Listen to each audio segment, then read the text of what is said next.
But there are now more than 6 billion cell phones in the world today, 8 billion wireless transmitting devices, more than 50 billion are anticipated to form the Internet of Things. A mobile phone and the microwave oven use a very similar frequency. The difference between them is power. The power of the microwave oven is 1,000 watts. And of course, that's power that can heat up a cup of water in maybe 60 seconds. The microwave oven, the mobile phone, the cordless phone, the Wi-Fi monitor, the baby monitor, they all use the same frequency. They differ in power. They also differ because mobile phones and Wi-Fi devices emit pulsed microwave radiation. It's the pulse, not the power, that appears to be biologically most important. The pulse that is erratic and irregular, like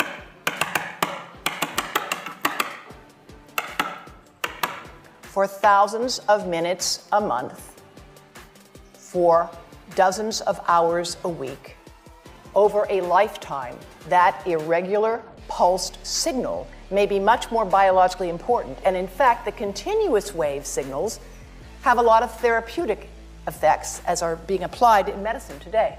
This is just to show you what happens in a 4-second mobile phone call. This is power density indicated here. And of course, a phone is on standby, it's not doing too much, but 900 times a minute, it's looking for a signal. It says to the tower, where are you? Here I am. Where are you? Here I am. It's smart. That's how it's supposed to do. Now, when the phone rings, the worst time for you to put a phone right next to your head is when you answer it and say hello, because it's smart and it goes to max power.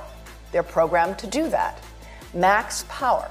Now, it's going to go to max power. You're going to listen, and then it will go up and down and up and down. And again, it's that variation, it's the delta, it's the cumulative integrative dose under the curve over a lifetime of exposure that looks to be biologically important.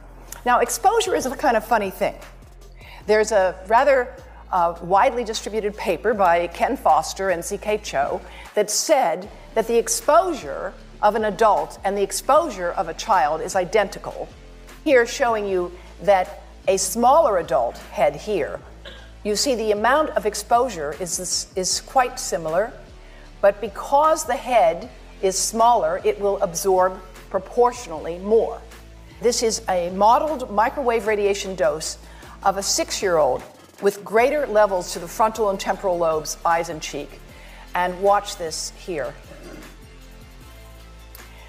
Now, yellow, white, and red are the hottest, all right?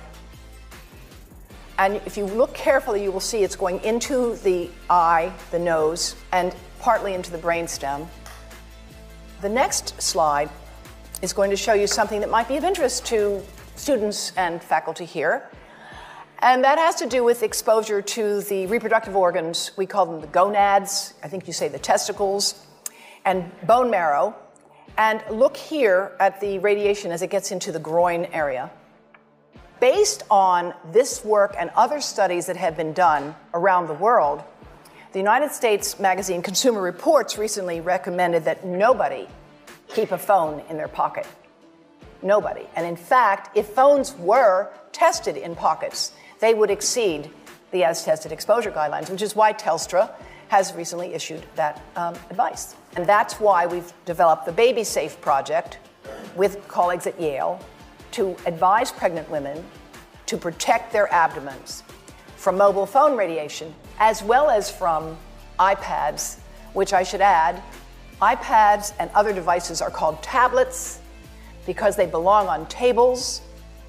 They are tested 20 centimeters away from that big guy that I showed you before.